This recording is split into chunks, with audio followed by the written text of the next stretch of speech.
Thank you for the game, Airship Syndicate. It was very good. While there were plenty of bugs that should have been addressed after all this time, overall it was still a great game.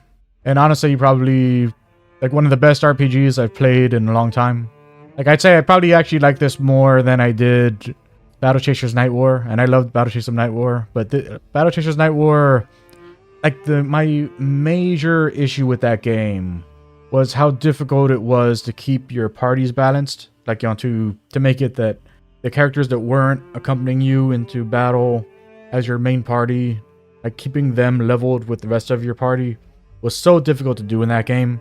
But here we got a full complement of characters who were leveling up right alongside each other, and that we didn't have to do any special grinding to get leveled up, which I really appreciate that, because I hated having to do that in Battle Chasers Night War.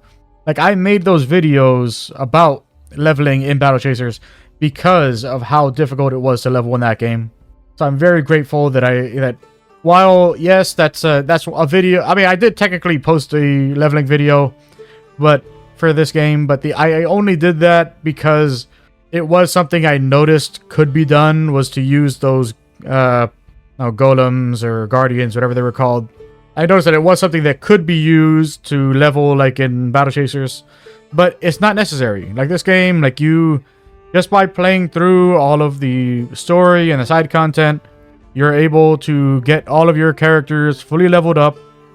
You know, following all of the side quests felt well managed, and I enjoyed every step of this, despite the fact that, you know, like I really did not like the inconsistency with the narrative.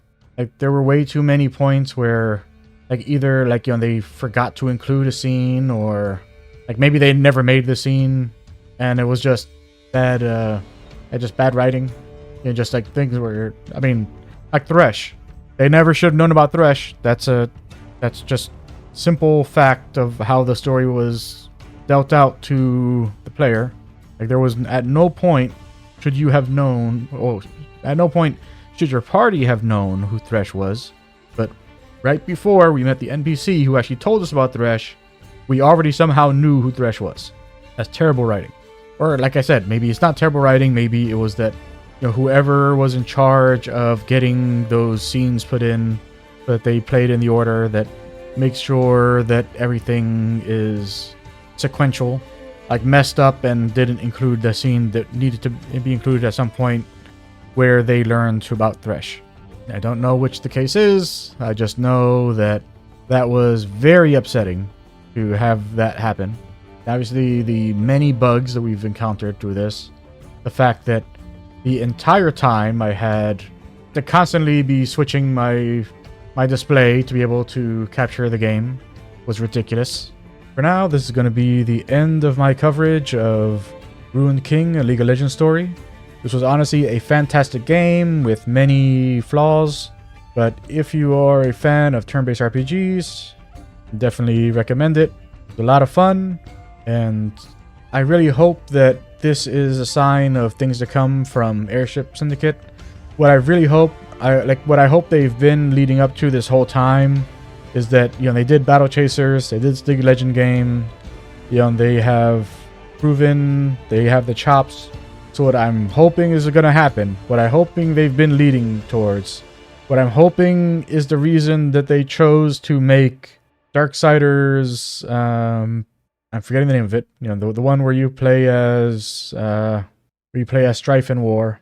What I'm hoping all of this has been leading up to is that we have a turn-based, party-based Darksiders game coming where all 4 horsemen are going to be your party members. And that's what all this has been leading up to.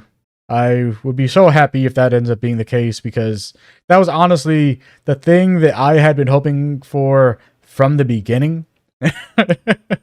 As weird a thing as this to say, like literally when I first played Darksiders and they said what their plans were for that series, like the thing I wanted more than anything was that because of Joe Madureira's obsession with JRPGs, was that they were going to be turning it into, like, you know, like they would be doing, like, you know, War Story, Death Story, Fury Story, Strife Story, and then turn-based RPG with all of them together as a party.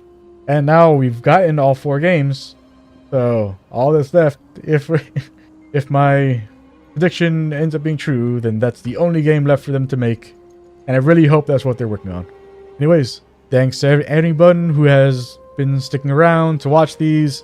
I've had a great time with this game. I hope that you've enjoyed watching it. If you've liked listening to this old man talk about RPGs, then I appreciate doing all the YouTube stuff. Like, comment, and subscribe, and I'll talk to y'all next time. Bye.